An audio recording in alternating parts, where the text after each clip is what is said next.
여러분 안녕하세요. 낭독하는 남자 정한기입니다. 편안한 시간 잘 보내고 계시는지요? 6월도 벌써 중순을 넘어 하순으로 접어들고 있습니다. 1년 중에 절반이 지나가고 있는 시간입니다. 참으로 시간이 정말 빠르다는 생각밖에 들지 않습니다. 앞으로 더위가 본격적으로 시작할 텐데 건강관리 잘 하시길 바랍니다. 오늘 여러분에게 보내드릴 낭독은 어느 화장당한 아버지의 사연을 소개하고자 합니다. 편안하게 잘 들어주시고 행복한 시간 되시기를 바랍니다.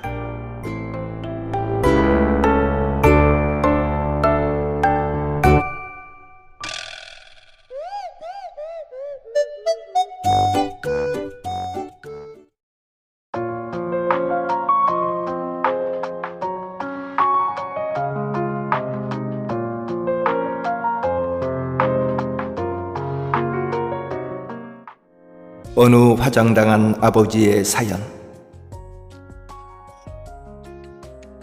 평생을 일그러진 얼굴로 숨어 살다시피 한 아버지가 있었습니다. 그에게는 아들과 딸 남매가 있었는데 심한 화상으로 자식들을 돌볼 수가 없어서 고아원에 맡겨놓고 산골의 윗단집에서 홀로 살았습니다. 한편 아버지가 자신을 버렸다고 생각한 자식들은 아버지를 원망하며 자랐습니다. 어느 날은 아버지라며 나타난 사람은 화상을 입어 얼굴이 흉하게 일그러져 있었고 손가락은 붓거나 없는 모습이었습니다. 저 사람이 나를 낳아준 아버지란 말인가? 자식들은 큰 충격을 받았고 차라리 구하라고 생각했던 시절이 더 좋았다며 아버지를 외면해버렸습니다. 시간이 흘러 자식들은 성장하여 결혼을 하고 가정을 이루었지만 아버지는 여전히 자식들 앞에 모습을 나타내지 않으며 홀로 윗단집에서 지냈습니다. 몇 년 뒤에 자식들은 아버지가 돌아가셨다는 소식을 들었습니다. 그동안 왕래가 없었고 아버지를 인정하지 않고 살았던 자식들인지라 아버지의 죽음 앞에서도 별다른 슬픔이 없었습니다. 하지만 자신들을 낳아준 아버지의 죽음까지 외면할 수 없어서 산골의 윗단집으로 갔습니다. 윗단집에서는 아버지의 차가운 시체만이 기다리고 있었습니다. 마을 노인 한 분이 문상을 와서 아버지께서는 평소의 버릇처럼 화장은 싫다며 뒷산에 묻히기를 원했다고 알려주었습니다. 하지만 자식들은 아버지를 산에 묻으면 명절 때마다 찾아와야 하는 것이 번거롭고 귀찮아서 화장을 하겠다고 했습니다. 아버지를 화장하고 돌아온 자식들은 다시 아버지의 짐을 정리해 태우기 시작했습니다. 아버지가 평소에 덮었던 이불 옷가지들을 비롯해 아버지의 흔적이 배어있는 물건들을 몽땅 끌어내 불을 질렀습니다. 마지막으로 책들을 끌어내 불 속에 집어넣다가 희망록이라고 쓰인 빛바랜 아버지의 일기장을 발견했습니다.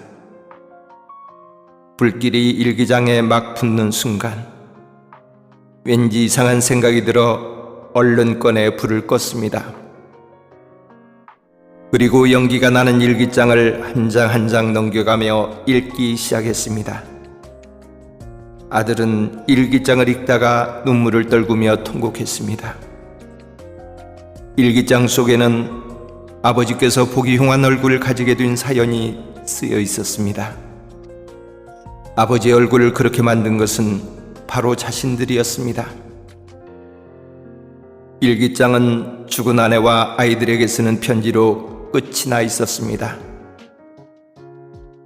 여보, 내가 당신을 여보라 부를 자격이 있는 놈인지조차 모르겠소. 그날 당신을 얻고 나오지 못한 날 용서하구려. 울부짖는 어린 아이들의 울음소리를 뒤로하고 당신만을 얻고 나올 수가 없었다오. 이제 당신 곁으로 가려고 하니 너무 날 나무라지 말아주오. 덕분에 아이들은 잘 살고 있다오. 비록 아버지로서 해준 것이 없지만 말이오. 사랑하는 내 아들, 딸에게 평생 너희들에게 아버지 역할도 제대로 못하고 이렇게 집만 뒤는 삶을 살다가 가는구나. 염치불구하고 한 가지 부탁이 있구나. 내가 죽거들랑 절대로 화장은 하지 말아다오. 나는 세상에서 불을 제일 싫어했단다. 평생 밤마다 불에 타는 악몽에 시달리며 30년을 넘게 살았단다. 뒤늦게 자식들은 후회하며 통곡하였지만 아버진 이미 화장되어 연기로 사라진 뒤였습니다.